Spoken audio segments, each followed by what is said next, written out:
ജർമ്മനിയിലെ മ്യൂണിക്കിൽ നടന്ന സെക്യൂരിറ്റി കോൺഫറൻസിൽ പങ്കെടുക്കാനായിട്ട് പാകിസ്ഥാൻ്റെ ഫീൽഡ് മാർഷൽ അസിം മുനീർ എത്തുന്നു. എന്നാൽ അദ്ദേഹത്തിൻ്റെ ID കാർഡ് പരിശോധിക്കണമെന്ന് അവിടെ നിൽക്കുന്ന ഒരു വനിതാ ഉദ്യോഗസ്ഥ ആവശ്യപ്പെട്ടു. ആ ഉദ്യോഗസ്ഥ പരിശോധനയ്ക്ക് ശേഷം മാത്രം അസിം മുനീറിനെ കടത്തിവിടുന്നു. അതായത് പാകിസ്ഥാൻ പോലെ അമേരിക്കയുടെ ഏറ്റവും അടുത്ത ഫ്രണ്ടായ ഒരു രാജ്യത്തിൻ്റെ തലപ്പത്തിരിക്കുന്ന ആളുടെ ID പരിശോധിച്ചിട്ട് ജർമ്മനി കയറ്റിവിടുന്നു എന്ന് പറയുന്നത് ആ രാജ്യത്തിന് തന്നെ നാണക്കേട് ഉണ്ടാക്കുക എന്നാണ് പറയപ്പെടുന്നത്. ഇനി പാകിസ്ഥാനിലേക്ക് വന്നാൽ പാകിസ്ഥാനിലെ ബലൂചിസ്ഥാൻ ലിബറേഷൻ ആർമി പാക് പട്ടാളത്തിലെ 7 പേരെ പിടിച്ചു വെച്ചിട്ടുണ്ട്. എന്നിട്ട് അവരുടെ ചിത്രങ്ങൾ പുറത്തുവിട്ടിട്ട് പറഞ്ഞു, ഞങ്ങളുടേതായ ആളുകളെ പാക് സേന ഉടൻ പുറത്തേക്ക് വിട്ടില്ലെങ്കിൽ, ജയിലിൽ നിന്ന് പുറത്തു വിട്ടില്ലെങ്കിൽ ഈ 7 പേരെയും ഞങ്ങൾ കെട്ടിത്തൂക്കി കൊല്ലുമെന്നും. ഒരു സൈന്യത്തോട് അല്ലെങ്കിൽ ഒരു രാജ്യത്തോട് ഒരു വിഘടനവാദം നടത്തുന്നു എന്ന് പറയപ്പെടുന്ന പോരാളികൾ ഉന്നയിച്ച ഒരു വാദമാണിത്. ഇത് രണ്ടും കൂടി കണക്ട് ചെയ്ത് കഴിഞ്ഞാൽ പാകിസ്ഥാൻ്റെ ഇപ്പോഴത്തെ അവസ്ഥ എന്താണെന്ന് വ്യക്തമാണ്. എങ്ങനെയാണ് മനസ്സിലാക്കുക? അല്ല, പാകിസ്ഥാൻ ഒരു ഇപ്പോഴല്ല, കുറേ കാലമായിട്ട് അവർ ദരിദ്രവാസികളാണ്. കയ്യിൽ 10 പൈസയില്ല. IMFൻ്റെ ലോണും വേൾഡ് ബാങ്കിൻ്റെ ലോണും അതെടുക്കാവുന്നത്ര എടുത്തു. എന്നിട്ട് ഷെഹബാസ് ഷെരീഫ് അവരുടെ പാർലമെൻറ്റിൽ പറഞ്ഞു, ഇനി നമുക്ക് ലോണല്ല വേണ്ടത്, എയ്ഡാണ് വേണ്ടത്, സഹായം വേണം, തിരിച്ചു കൊടുക്കേണ്ടാത്ത സഹായം വേണം, വെറുതെ തരണം കാശ്. ലോൺ എടുക്കാവുന്നത് എടുത്തു കഴിഞ്ഞാൽ ഒരു രാജ്യത്തിന് കൊടുക്കുന്ന ലോണിനൊരു പരിധിയുണ്ടല്ല. ആ പരിധിയിൽ പാകിസ്ഥാൻ എത്തിക്കഴിഞ്ഞു. Saudi Arabia Mohammed bin Salman ഇവരെ പരിഹസിച്ചു. തെണ്ടികളൊന്നും വിളിച്ചില്ല. തെണ്ടാൻ മാത്രമായിട്ടാണല്ലോ നിങ്ങൾ വരുന്നത്, വേറെ എന്തെങ്കിലും കാര്യത്തിന് ഇവരെ വന്നിട്ടുണ്ടോ എന്ന് ചോദിച്ചു. ബട്ട് ഇവരുമായിട്ടൊരു ഡിഫൻസ് ഡീല് ഒപ്പിടുകയും ചെയ്തു. കാരണം ഇവരുടെ കയ്യിൽ ആറ്റം ബോംബുണ്ടെന്ന് പറഞ്ഞിട്ട് അപ്പോൾ ഒരു ഇസ്ലാമിക് ആറ്റം ബോംബ് ആകെ കൂടെ പാകിസ്ഥാൻ്റെ കയ്യിലേ ഉള്ളൂ. അതിൻ്റെ പേരിലൊരു ഡിഫൻസ് ഡീലൊക്കെ ഒപ്പിട്ടിട്ടുണ്ട്. പക്ഷേ 10 പൈസ ഇപ്പോൾ സൗദി അറേബ്യ കൊടുക്കുന്നില്ല. അമേരിക്ക ഇവരെ പിടിച്ചു വച്ചിരിക്കുന്നത് ഇറാനെ ഉപദ്രവിക്കാൻ വേണ്ടിയിട്ടാണ്. ഇറാനെ പുറകെ കൂടെ ഉപദ്രവിക്കാൻ പാകിസ്ഥാന് മാത്രമേ സാധിക്കുകയുള്ളൂ. പാകിസ്ഥാൻ സുന്നിയാണ്, ഇറാൻ ഷിയാണ്. പാകിസ്ഥാനും ഇറാനും തമ്മിൽ എന്നും വഴക്കിലാണ്. നേരെ യുദ്ധമൊന്നും ചെയ്യുന്നില്ലെന്നാണ്. ഇറാനും നന്നായിട്ടറിയാം എപ്പോഴാണോ ഞങ്ങൾ കുഴപ്പത്തിലാകുന്നത് അപ്പോൾ ഇവൻ പുറകെ കൂടെ കത്തി കയറ്റും പാകിസ്ഥാൻ. ഇത് ഉറപ്പായിട്ട് ഇറാൻ അറിയുകയും ചെയ്യും. അതിനു വേണ്ടിയിട്ടാണ് അമേരിക്ക ചോറും ചെലവും ഒക്കെ കൊടുത്തിട്ട് പാകിസ്ഥാനെ ഇങ്ങനെ നിർത്തുന്നത്. ഒന്ന് ഇറാനെ തടുക്കാൻ, വേറൊന്ന് ചൈനയെ ഒന്ന് ശല്യം ചെയ്യാനോ എന്തെങ്കിലും ആവശ്യത്തിന്. കാരണം ഇന്ത്യയെ പാകിസ്ഥാൻ ഇവർക്ക് അമേരിക്കയ്ക്ക് കിട്ടുന്നില്ല. ഇന്ത്യ സുഹൃത്തൊക്കെയാണ് കാര്യം ശരി, പക്ഷേ അവർ വിചാരിക്കുമ്പോൾ ചൈനയുമായിട്ട് ഉടക്കുണ്ടാക്കുക, അല്ലാത്തപ്പോൾ സന്ധി സംഭാഷണം നടത്തുക, ഇങ്ങനെ അവരുടെ താളത്തിൽ തുള്ളാൻ നമ്മളെ കിട്ടില്ല. അപ്പോൾ അതുകൊണ്ട് നമ്മളെ അവർ വിട്ടു എന്ന് മാത്രമല്ല, നമ്മളെ താരിഫ് അത് ഇതെന്നൊക്കെ പറഞ്ഞിട്ട് നമ്മൾ പാകിസ്ഥാൻ ഇതൊന്നും ബാധകമല്ല. പാകിസ്ഥാൻ പ്രിയപ്പെട്ട രാജ്യമായിട്ട് അമേരിക്ക കൊണ്ടു നടക്കുന്നു. കാര്യം എന്താണ്? ഈ 2 രാജ്യങ്ങളെ ഭീഷണിപ്പെടുത്താൻ പാകിസ്ഥാനെ അമേരിക്കയ്ക്ക് ആവശ്യമാണ്. ഒന്ന് ഇറാൻ, മറ്റേത് ചൈന. ഈ 2നെയും പാകിസ്ഥാനെ വെച്ച് അവർക്ക് കളിക്കാൻ പറ്റും. പാകിസ്ഥാനിൽ അമേരിക്കയുടെ ന്യൂക്ലിയർ ബോംബുകൾ അവർ വെച്ചിട്ടുണ്ട്, വാർഹെഡ്സുണ്ട്. അതാണ് നമ്മൾ ഓപ്പറേഷൻ സിന്ദൂറിൻ്റെ സമയത്ത് ഒന്ന് കയറി ചവിട്ടിയത്. അത് ട്രംപ് അതിനനുസരിച്ച് ട്രംപ് ചൂടാകുകയും പിന്നെ നോക്കിയോ ട്രംപ് നമ്മളെ ചീത്തയല്ലാതെ വേറെ ഒന്നും വിളിച്ചിട്ടില്ല. ശ്രദ്ധിച്ചിട്ടുണ്ട്? അതെ. ഓപ്പറേഷൻ സിന്ദൂറാണ് ഇതിൻ്റെ കട്ട് ഓഫ് പോയിൻ്റ്. അതുവഴി ട്രംപിന് വലിയ കുഴപ്പമൊന്നും ഉണ്ടായിരുന്നില്ല. നമ്മൾ റഷ്യൻ എണ്ണ മേടിക്കുന്നു, അതൊന്നും കുഴപ്പമൊന്നും. ഓപ്പറേഷൻ സിന്ദൂർ കഴിഞ്ഞവിടെ കാർന്നവരുടെ സ്വഭാവം മാറി, തൊട്ടതിനെ പിടിച്ച് നമുക്ക് തെറിവിളിക്ക് നീയൊക്കെ മുടിഞ്ഞു പോകൂടാ, ഡെഡ് എക്കോണമി എന്നൊക്കെ പറഞ്ഞിട്ട് പുള്ളി ഇല്ലാത്ത ഷോയൊക്കെ ഉണ്ടാക്കി. ഇപ്പോഴും നിർത്തിയിട്ടില്ല. ഇപ്പോഴും നിർത്തി. ഈ സാധനം എന്താണെന്ന് വെച്ച് കഴിഞ്ഞാൽ നമ്മളവിടെ പോയി ഇതിൽ ചവിട്ടിയെന്ന് മാത്രമല്ല, നമ്മൾ പാകിസ്ഥാനോട്, US നമ്മളൊന്നും പറഞ്ഞില്ല, പാകിസ്ഥാനോട് പറഞ്ഞു, ഇനി മേലാൽ ഈ ബോംബ് ന്യൂക്ലിയർ ബോംബെന്ന് പറഞ്ഞ് ഞങ്ങളെ വരട്ടരുത്. കഴിഞ്ഞു, കഥ കഴിഞ്ഞു. അതോടെയാണ് ട്രംപിന് ഭ്രാന്തളകി. ട്രംപിൻ്റെ തലച്ചോറിൻ്റെ ആണിയിളകിയ ഡേറ്റ് നോക്കിയാൽ മതി. ഈ 2025 മെയ് 8, 9, 10 10-ാം തീയതി രാത്രി ആശാനെ ഭ്രാന്തളകിയതാണ്. അതിനുശേഷം ഈ ഇൻസൾട്ടില്ല. ഇനി അതുപോട്ടെ, പാകിസ്ഥാൻ്റെ വേറൊരു തലവേദനയായിട്ട് ഇമ്രാൻഖാൻ ജയിലിൽ കിടക്കും. ഇമ്രാൻഖാനെ അവരിപ്പോൾ ചെയ്യുന്നത് എങ്ങനെയാണോ, സൂക്കേടുകാരനായിട്ട് മാറ്റിയിട്ട് കൊന്നുകളയുക. ഇമ്രാൻഖാൻ നല്ല ജനപിന്തുണയുണ്ട്. ജയിലിൽ വെച്ച് അയാളെ കൊന്നു കഴിഞ്ഞാൽ പാകിസ്ഥാനിലെ 25 കോടി ആൾക്കാർ ഈ ആസിം മുനീറിൻ്റെ പുറകെ ഓടും. ഇയാൾ തോക്കും ബോംബും കൊണ്ടൊന്നും നിൽക്കില്ല. ഇയാൾ തുണിയും പറിച്ചോട് ഇത്രയും ആൾക്കാർ പിന്നാലെ ഓടും. കൊല്ലാൻ പറ്റില്ല. സ്വാഭാവിക മരണം. സ്വാഭാവിക മരണം ജയിലിൽ ചെയ്യുന്ന എങ്ങനെയാണെന്ന് വെച്ചാൽ, ഇപ്പോൾ ഷുഗർ ഉണ്ടെന്ന് വെച്ചു. ഇപ്പോൾ ഷുഗറിൻ്റെ ഗുളിക നിങ്ങൾ ഭക്ഷണം കഴിക്കുന്നതിൻ്റെ അരമണിക്കൂർ മുമ്പ് ഷുഗറിൻ്റെ ഗുളിക കഴിക്കാൻ പറയും. ഈ ഗുളിക ഇവർ വെച്ച് താമസിപ്പിക്കും. അരമണിക്കൂറായി 1 മണിക്കൂർ വിശക്കുമല്ലോ. വിശക്കുമ്പോൾ ഭക്ഷണം കൊടുക്കും. എൻ്റെ ഗുളികയുടെ ഗുളിക വരുന്നുണ്ട് സ്ഥലത്തുനിന്ന്. അവസാനം ഞങ്ങൾ ഭക്ഷണം കഴിക്കുമ്പോൾ ഷുഗർ കൂടി പണ്ടാറടയും കഴിയും. കുറച്ച് കഴിയുമ്പോൾ ഗുളിക കൊണ്ടുപോകും. കൊടുക്കുക. അതുകൊണ്ട് പ്രയോജനം. ഈ കളി കളിച്ചു കഴിഞ്ഞാൽ ഒന്ന് ഇയാളുടെ കണ്ണടിച്ചു. ഇപ്പോൾ തന്നെ 80% അയാളുടെ കാഴ്ച നശിച്ചു എന്ന് പറഞ്ഞ വാർത്തയാണ്. അത് ഈ ഡയബറ്റിക് റെറ്റിനോപ്പതി എന്ന് പറഞ്ഞിട്ടൊരു സംഗതിയാണ്. കണ്ണിൻ്റെ റെറ്റിനയിലുള്ള കുഴലുകൾ തമ്മിൽ കെട്ടുപഴകി അതിൽ ചോര കട്ട പിടിക്കുകയൊക്കെ ചെയ്യുന്നു. അത് സമയത്ത് ലേസർ കൊണ്ട് ചികിത്സിച്ചാൽ അത് ഭേദമാകും. വലിയൊരു കോംപ്ലിക്കേഷൻ അല്ല അതിപ്പോൾ. പക്ഷേ ഇത് ചെയ്തില്ലെങ്കിൽ ഇയാൾക്ക് തിരിച്ചറിയാൻ പറ്റില്ല. ഡയബറ്റിക് റെറ്റിനോപ്പതി വന്ന ആളിന് തനിക്ക് ഡയബറ്റിക് റെറ്റിനോപ്പതി ആണെന്ന് അറിയുമ്പോഴത്തേക്ക് ഇത് വഷളായി കഴിയും. മറ്റുള്ളവർക്കേ ഇത് മനസ്സിലാവുള്ളൂ ഇങ്ങനെയുടെ മൂവ്മെൻറ്റ്സ് കൊണ്ട്. പത്രം വായിക്കുമ്പോൾ ഡയബറ്റിക് റെറ്റിനോപ്പതി ഉള്ളവർ ഇങ്ങനെ വായിക്കും. അവർക്ക് ഈ വ്യൂ കിട്ടില്ല. ചെറിയ വ്യൂ ആണ്. ഒറ്റ കോളമേ അവർക്ക് വായിക്കാൻ പറ്റുള്ളൂ. അപ്പോൾ പത്രത്തിന് 8 കോളമില്ല ഒരു പേര്. ഇങ്ങനെ പിന്നെ ഇപ്പുറത്തുനിന്ന് അങ്ങനെ തല പൊക്കോണ്ടിരിക്കും. അപ്പോൾ കൂടെ ജീവിക്കുന്ന ഭാര്യയോ മക്കളോ ആരെങ്കിലും എന്ത് പറ്റി അച്ഛൻ ഇങ്ങനെ എന്ത് തലയാട്ടുന്നു പത്രം വായിക്കാൻ നേരത്ത്? തലയാട്ടുന്നു. ഇങ്ങനെയൊക്കെയാണ് തിരിച്ചറിയും. അപ്പോഴത്തേക്ക് ഇത് അഡ്വാൻസ് സ്റ്റേജിൽ എത്തിയിരിക്കും. ഇങ്ങനെയൊക്കെ ചെയ്ത് ഇയാളെ ഇമ്രാൻഖാനെ കൊല്ലാനുള്ള ഒരുക്കമാണ്. അതും വലിയ തിരിച്ചടിക്ക് കാരണമാണ്. അതുകൂടാതെ ബലൂച്ചികളുടെ ആക്രമണം കാരണം. ബലൂച്ചികളാണെങ്കിൽ അന്താരാഷ്ട്ര തലത്തിൽ ഒരു പ്രശ്നമില്ലാത്ത രീതിയിലാണ് അവർ ഭീകരപ്രവർത്തനം നടത്തുന്നത്. ബലൂച്ച് ആർമിയെ ശ്രദ്ധിച്ചിട്ടുണ്ടോ? അവർ സ്ത്രീകളെ കൊല്ലില്ല, കുട്ടികളെ കൊല്ലില്ല, വയസ്സായവരെ കൊല്ലില്ല. ബച്ചെ, ബൂഢെ ഓർ മഹിള, ഈ 3 ഐറ്റത്തെ മറ്റേ അന്ന് അവർ ട്രെയിൻ ഹൈജാക്ക് പോയില്ലേ, ഇവരെയൊക്കെ വിട്ടവർ. വയസ്സായവരെയും സ്ത്രീകളെയും കുട്ടികളെയും ആദ്യമേ വിട്ടു. എന്നിട്ട് പാകിസ്ഥാൻ ചെണ്ടയടിച്ച് ഞങ്ങൾ വിടിയിപ്പിച്ചെടുത്തു. എവിടെ അവർ വിട്ടുകൊടുത്തതാണ്. അവരെ ഇറക്കി വിട്ടു. നിങ്ങൾ പൊക്കോ എന്ന് പറഞ്ഞ് വിട്ടു. ബാക്കിയുള്ളവരെ ആണ് ഹാൻഡിൽ ചെയ്യുന്നത്. അപ്പോൾ എന്താണെന്ന് വെച്ച് കഴിഞ്ഞാൽ ഇത് ചെയ്യാനൊരു കാര്യമുണ്ട്. ഒന്നവർ ബേസിക്കലി നല്ല മനുഷ്യരാണ്. വളരെ സോഫ്റ്റ് ഇസ്ലാമാണ് ബലൂചിസ്ഥാനിലുള്ളത്. മുസ്ലിങ്ങളാണ്, ബട്ട് എക്സ്ട്രീംലി സോഫ്റ്റ് ആയിട്ടുള്ള ആൾക്കാരാണ്. നമ്പർ 2, ഈ വാർ ക്രൈം എന്ന് പറയില്ല. കുട്ടികളെ കൊല്ലുന്ന ഒരു വാർ ക്രൈമാണ്. കുട്ടികളെ സ്ത്രീകളെ കൊല്ലുന്നത് വാർ ക്രൈം. അപ്പോൾ ആ വാർ ക്രൈമിൽ നിന്ന് ഒഴിവാകും. നിങ്ങളൊരു സ്വാതന്ത്ര്യ സമരം, അത് വയലൻ്റായിട്ടുള്ള സായുധ സമരം ഇങ്ങനെയാകും. മറ്റതൊരു ടെററിസ്റ്റ് ആക്ടിവിറ്റി നടത്തി വാർ ക്രൈം, ഇൻഡിസ്ക്രിമിനേറ്റ് ആയിട്ട് പിള്ളേരെയും സ്ത്രീകളെയൊക്കെ കൊന്നു ബോംബിട്ടുമൊക്കെ ഈ ഹമാസൊക്കെ ചെയ്യുന്ന പ്രവൃത്തിയായിട്ട്.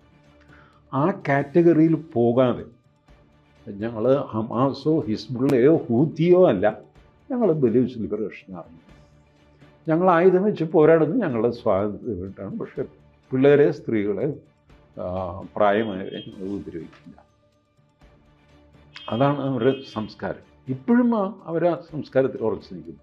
ഇങ്ങനെയെല്ലാം അവർ ദ്രോഹിച്ചിട്ട് പിന്നെ ഇപ്പോൾ ഇയാൾക്ക് മിനറൽസ് വിൽക്കണം, മണ്ണാങ്കട്ട വിൽക്കണം. ഈ മിനറൽസൊക്കെ ഉള്ളത് ബലൂചിസ്ഥാനില്ല.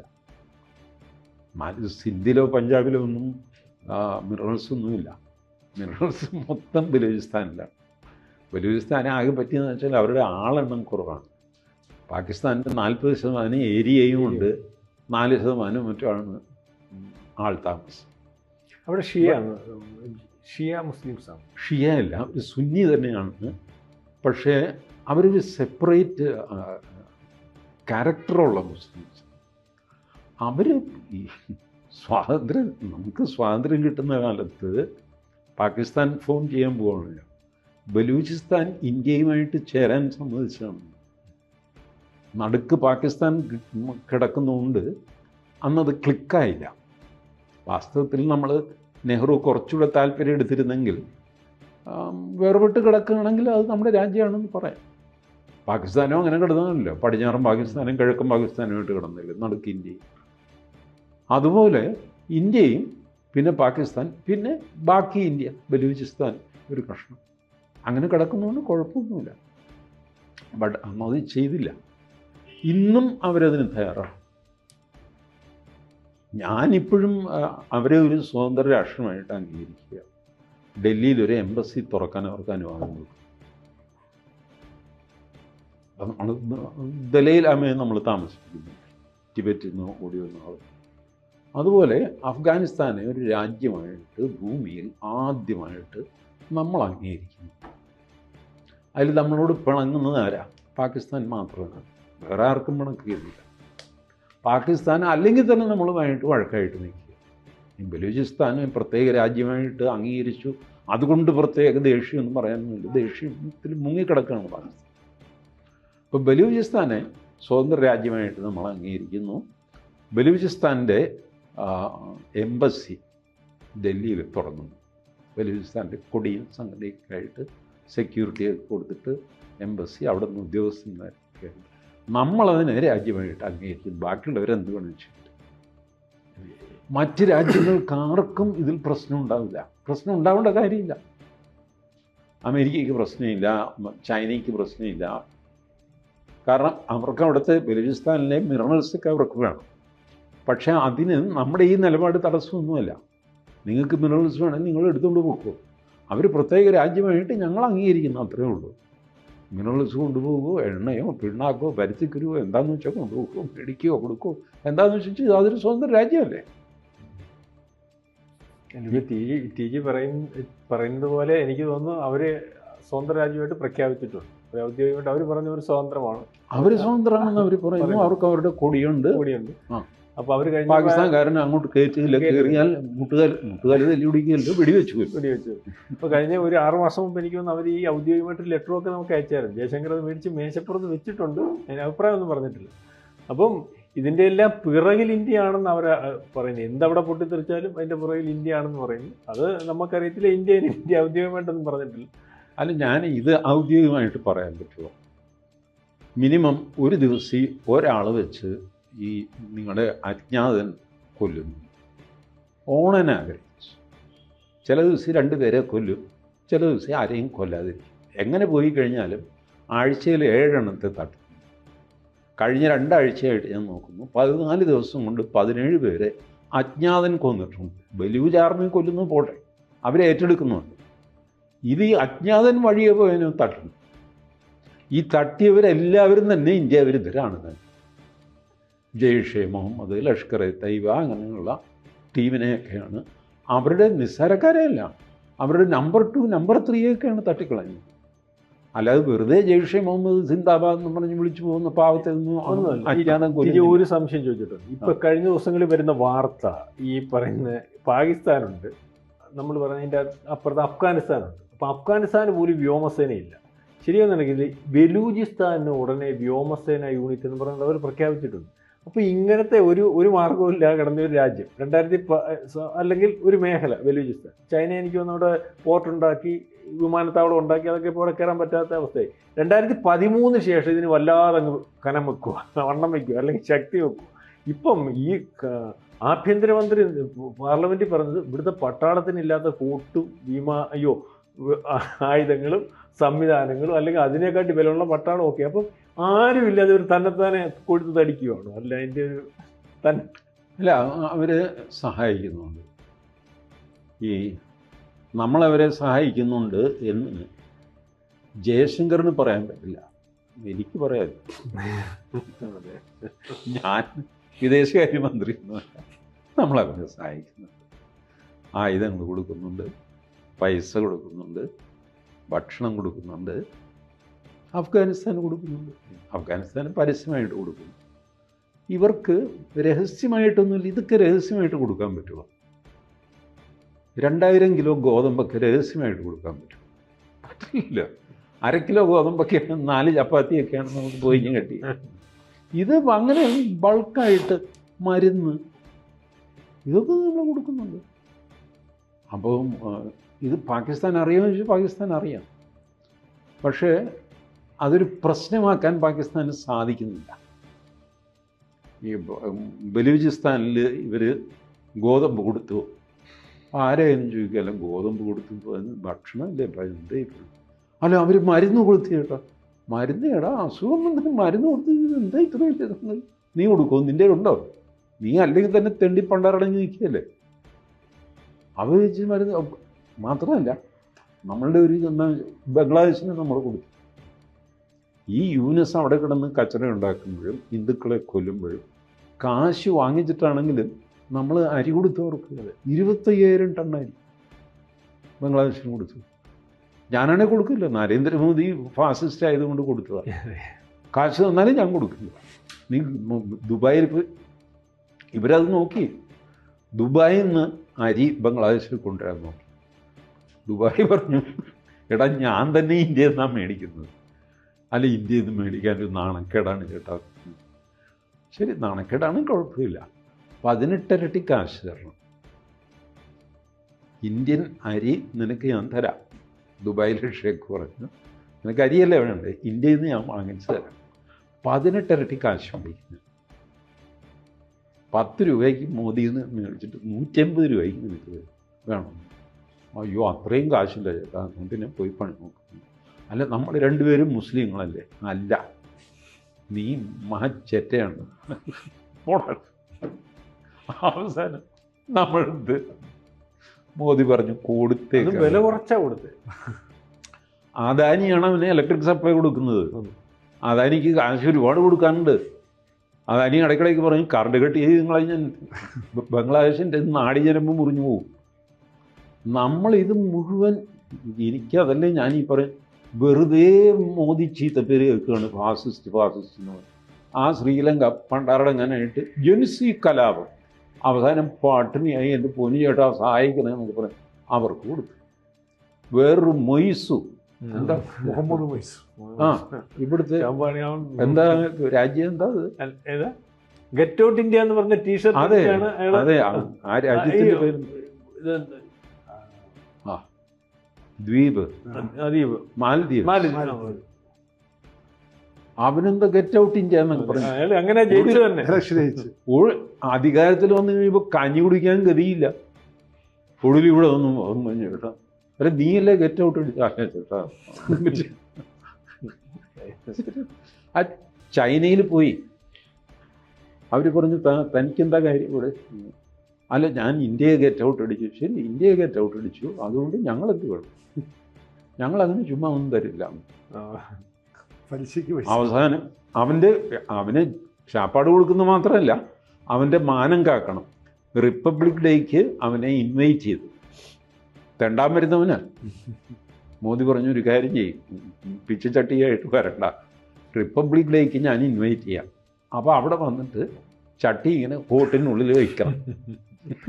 പരേഡൊക്കെ കഴിയുമ്പോൾ ഈ ചട്ടിയായിട്ട് അവിടെ റോഡ് സൈഡിലിരുന്ന് ഞാൻ എന്തെങ്കിലും തരാമെന്ന് അങ്ങനെ നിർത്തിയിരിക്കുക. നമ്മൾ ഇവർക്കെല്ലാം ആയിരിക്കും ഒരു കൊടുക്കുകയാണ്. എന്നിട്ട് ഇവരെല്ലാം നമ്മളെ ചീത്ത പറയും. ഇവിടെ അകത്തുള്ള രാഹുൽ ഗാന്ധിയുടെ ചീത്തയും കേൾക്കണം. അകത്തുള്ളവനോ നന്ദിയില്ല, അകത്ത് അതിലും വലിയ നന്ദികേട്. ഫാസിസ്റ്റ് എന്ന് പേര്. എന്ത് ചെയ്യും? ചുരുക്കം പറഞ്ഞാൽ ഒരു ഉദാരമായ നിലപാട് സ്വീകരിക്കുന്ന രാജ്യം ഇന്ത്യയാണ് എന്ന് പറയുന്നത് അല്ലേ? ലോകം മൊത്തം അങ്ങനെയാണ്. നമ്മുടെ അത്രയും ഉദാരമായിട്ട് ഒരു രാജ്യവും പെരുമാറുന്നില്ല, ഒരു രാജ്യം. പിന്നെയും അമേരിക്കയാണ് ഈ ഭക്ഷണം മരുന്നൊക്കെ കൊടുക്കുന്ന വലിയ ഗുലാണ്ടർമാർ അവരായിരുന്നു. ഈ ട്രംപ് ഇത്തവണ ഇപ്പം അതൊക്കെ നിർത്തിയില്ലേ? USAID നിർത്തി, മനുഷ്യാവകാശം, എന്ത് മനുഷ്യാവകാശം, എനിക്കത് പറ്റില്ല. പുള്ളി മനുഷ്യാവകാശ കമ്മീഷന് പുള്ളി ഇറങ്ങി. അയാൾ പറഞ്ഞു, എൻ്റെ കാശുകൊണ്ട് നീ അവിടെ ഇവിടെയൊക്കെ പോയിട്ട് മനുഷ്യാവകാശം തെമ്മാടിത്തരം കാണിക്കുന്നു, ഞാൻ കാശ് തരുന്നില്ല. വേറെ ആര് കാശ് കൊടുക്കാൻ? ഈ യുണൈറ്റഡ് നേഷൻസ് കുറേ സമിതികളും സംഗതികളും ഒക്കെ ഉണ്ടല്ലോ, ഇതിൻ്റെ മുഴുവൻ കാശ് മുടക്കുന്നത് അമേരിക്കയാണ്. ട്രംപ് പറഞ്ഞു, എൻ്റെ ചെലവിൽ കാശ് മുടക്കി വലിയ പ്രൊഫസറാണ്, പഠനമാണ്, തേങ്ങയാണെന്ന് പറഞ്ഞിട്ട് എന്നെ പാരവയ്ക്കുന്നു. ഞാൻ 10 പൈസ തരികയിലാണ്. USAID ഒക്കെ നിർത്തി എല്ലാം ശുദ്ധശൂന്യമാക്കി. ഇപ്പോൾ വെറുതെ കൊടുക്കാൻ പിടിക്കാനും ഒക്കെ ഇന്ത്യയേ ഉള്ളൂ. നമ്മളെപ്പോഴും കൊടുക്കുന്നു, കാശ് മേടിച്ച് ഡിസ്കൗണ്ട് കൊടുത്ത് പിടിച്ചു ഒക്കെ.